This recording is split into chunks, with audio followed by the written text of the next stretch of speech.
Hello YouTubers, this is Bill McFadden from Tone Pure Music, and we're going to get into the effect of the 64-bit precision on the new version of Cubase 9.5. So right now I have a project loaded that has about 93 tracks, and if we take a look at the system setup, which has been renamed to Studio, and the devices have been renamed to Studio. So here we have the Studio setup. If you notice, I have the processing precision set to 64 bits. I've got the ASIO guard on high, disk preload of 2, audio priority boost, and if we take a look at the buffer size, we see it's set to 512. And this system, 12 core, Mac Pro, about 3.33 gigahertz CPU with 64 gigs of RAM. Okay, so let's hear the performance. Now, the previous video I did on comparing the processing power between Cubase 9 and Cubase 9.5 was run in 32-bit precision mode.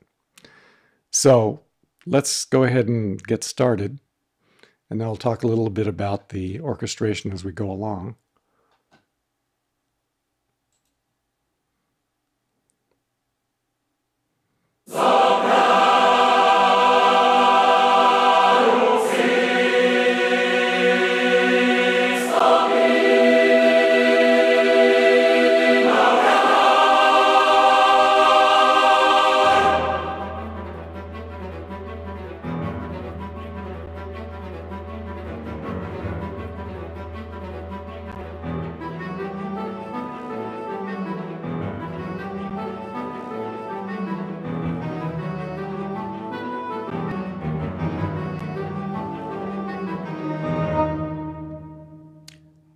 Now, if you'll notice, the audio performance is running higher than it did when we were running 32-bit precision, and that only makes sense because you're using more processing power. Notice how high the CPU is running at this point. We're at 15.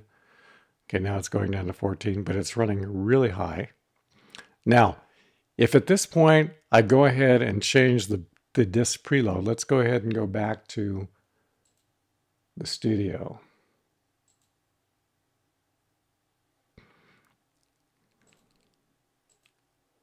So what I'm going to do is change the disk preload as high as it goes. Still have the 64-bit. Before we were running at the 32-bit. Okay, now we're running at the 64. And every time you change the processing precision, you have to shut down Cubase and restart it for it to take effect, as you will find out. So we've changed, all I've done is change the disk preload to 6, and let's see what happens to the CPU.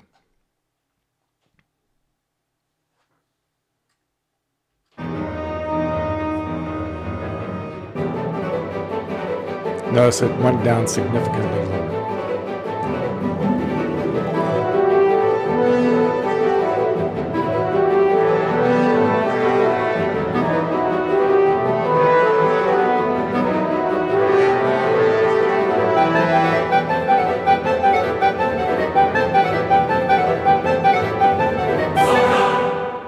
So if you haven't recognized it by now, this is John Williams' Duel of the Fates. And the orchestration, your typical woodwinds, horns, strings, percussion. And in the mix console at the top, we have a piccolo, we have some flutes, alto flute, oboe, some horns, well, in this case, English horn, and then clarinets. And as you can see, we have a bass clarinet, even a bassoon. And there's an E-flat clarinet I don't know if you can see that well, but that's an E-flat clarinet. And the sample library I used to score most of it, or to MIDI mock-up most of it, was Berlin. So they're strings or woodwinds or brass, they're percussion. But I couldn't find an E-flat clarinet in Berlin woodwinds, so I took one from VSL, Vienna Symphonic Library, that worked very nicely. So let's listen a little bit more to the cue.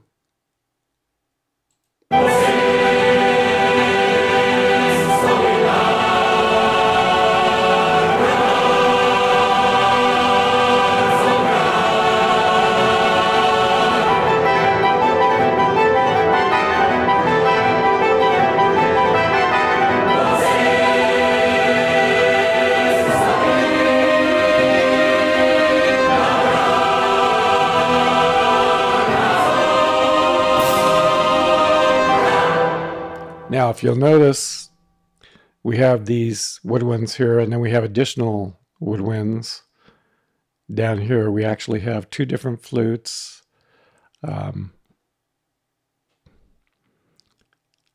See, we have an oboe, which isn't in this mixing window here. And then we have some horns, some English horns, which were actually duplicated here. And as we go further, we see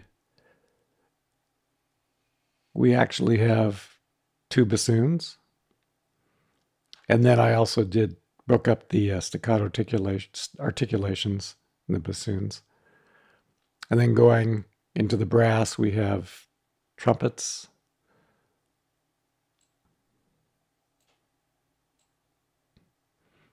We have a bass trombone. And of course, we have horns. And then here's some of your percussion. There's timpani, piatti, tam-tam, toms, the triangle chimes, glockenspiel, xylophone, harp, and piano.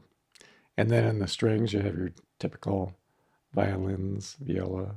Actually, you have first and second violins, viola, cello. And then some additional instrumentation down here. There's where we see all the horns. There are actually 4 individual horns, and the Berlin brass library actually has 4 individual horns, so that worked out nicely. And we also have 4 trumpets. I think the Berlin brass only had 2 or 3, so I borrowed one from VSL, and I might have borrowed one from the Spitfire brass library. And then if you notice, we have 4 trombones, so I had to do the same there. I think there were 3 trumpets, and I had to borrow the 2 trombones from Spitfire and VSL. So we have staccato as well as legato articulations here. Let's listen a little bit more to the cue as we go on. Then as the cue progresses, more instruments are brought in. So with your 64-bit precision, you should get a better mix. It should sound clearer. You should have more headroom than you will with 32-bit.